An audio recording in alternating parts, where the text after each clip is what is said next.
hotărârea pasajului.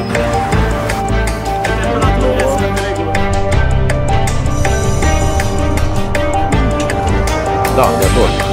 Perfect de acord.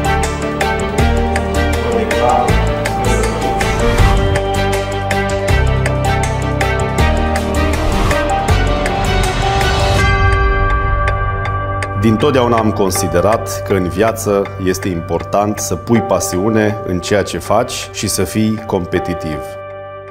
Sunt Florin Birta, iar de 4 ani aceasta este viața mea, zi de zi implicat și determinat. Continuăm dezvoltarea orașului.